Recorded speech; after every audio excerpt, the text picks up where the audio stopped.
Dormir bem é importante em todas as fases da vida, porque tem impacto direto na nossa saúde e bem-estar de maneira geral. Mas você sabia que para as crianças o sono é ainda mais importante? E para entender melhor o porquê cuidar e melhorar a qualidade do sono do seu filho, eu vou conversar com a médica especialista em sono, Amanda Costa. Seja muito bem-vinda mais uma vez. E já comece nos explicando. As crianças têm que dormir quantas horas em média por dia, tudo bem? Boa tarde, pessoal. Essa pergunta é uma pergunta de milhões, tá?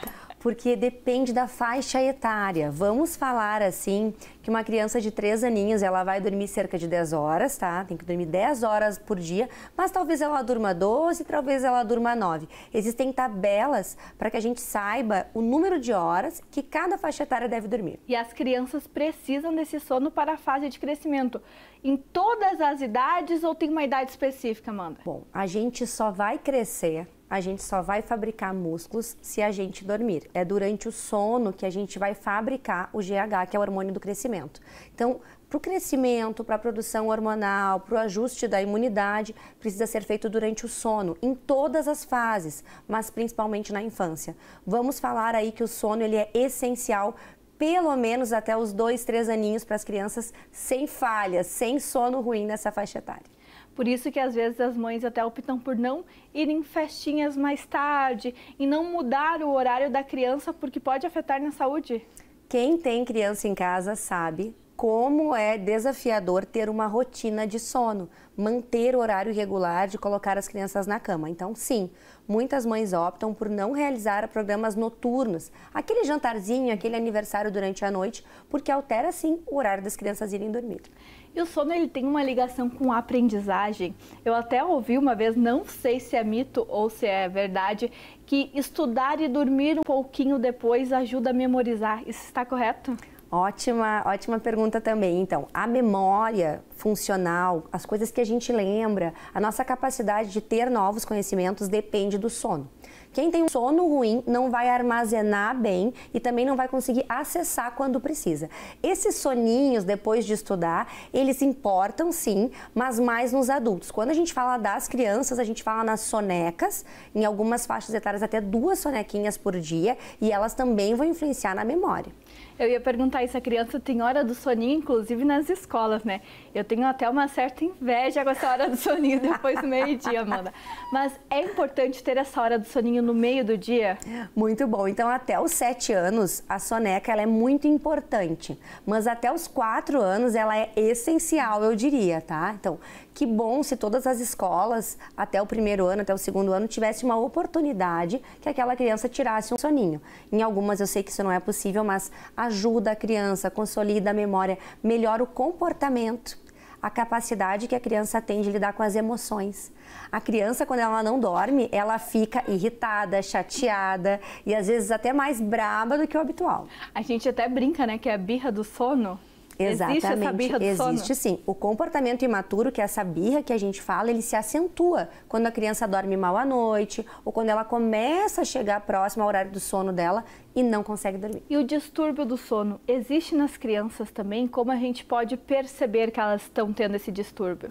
Nós temos mais de 33 distúrbios do sono e, infelizmente, eles não vão poupar as crianças. Nós temos uma divisão grande dos distúrbios. Podem ser respiratórios, podem ser de movimento, pode ser de comportamento durante o sono. As crianças, elas são atingidas pela maior parte dos distúrbios. Elas podem roncar, parar de respirar, dormir de boca aberta, movimentar as pernas, falar enquanto dorme. Tudo isso é distúrbio do sono. Eu falava muito quando era criança, contava histórias enquanto eu dormia. Então era um distúrbio do sono já. É uma parassonia, o nome é parassonia, e pode ser que seja um sonambulismo, se tu caminhar. Não caminhava. Ou pode ser que tu só conversava, é o sonolóquico, quem conversa durante a noite. E as crianças, muitas vezes, elas se seguram mesmo com sono, elas se seguram acordadas, elas ficam fazendo a birra, mas não se entregam ao sono. Por que isso acontece? Porque para a gente aprender a dormir, depende de uma maturidade cerebral. Então, às vezes, os nossos filhos, as crianças que a gente convive, elas ainda não têm maturidade, independência, autonomia do sono. Tu sabe que eu nunca vi uma mãe pegar uma criança de 3 meses e tentar dar comida para ela. Ela sabe que isso está errado. Mas eu vejo mães que pegam uns bebezinhos bem pequenininhos e querem fazer com que eles durmam no horário que elas querem. Então, às vezes, não tem maturidade. A criança, ela precisa amadurecer o cérebro dela para começar a dormir de forma independente. É claro que a família pode ajudar nisso. E como a gente pode ajudar nisso? Tem Vamos alguma lá. fase que a acontece? Mágica! O primeiro estímulo é o claro e o escuro. Então a gente tem que expor as crianças durante o dia ao claro e durante a noite ao escuro. O que quer dizer que televisão, celular, iPad, tudo isso atrapalha o ciclo biológico da criança. Outro passo importante são os horários regulares. Aquela família, às vezes, vive uma vida um pouco desregulada. Para a criança é fundamental o horário regular. O mesmo horário de dormir antes das 9 da noite é muito importante para a criança. O outro ponto é observar o sono das crianças. Existem crianças que babam à noite, dormem de boca aberta, se movimentam igual um relógio, reviram as cobertas. Isso não é normal. Isso tem que ser investigado. Muitas vezes é uma criança que tem algum problema de saúde. E essa questão de não ter o sono regular impacta também na saúde física e na questão de comer das crianças? Sim. Então, as crianças que dormem mal, elas têm um apetite diferente. Elas vão ter mais vontade de doce, vão comer mais alimentos calóricos e elas não vão se saciar de uma forma natural. Então, a obesidade, ela também está ligada nas crianças que não dormem. A gente já sabe isso. Principalmente em crianças que vão dormir tarde, com horários irregulares e filhos de pais obesos. Nossa, uma coisa leva a consequência da outra.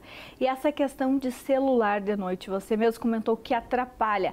Como o pai que está nos assistindo pode começar aos poucos tirar? Porque eu sei que é difícil tirar do dia para a noite. Hoje já não vou mais deixar olhar TV. Tem como ir começando aos pouquinhos?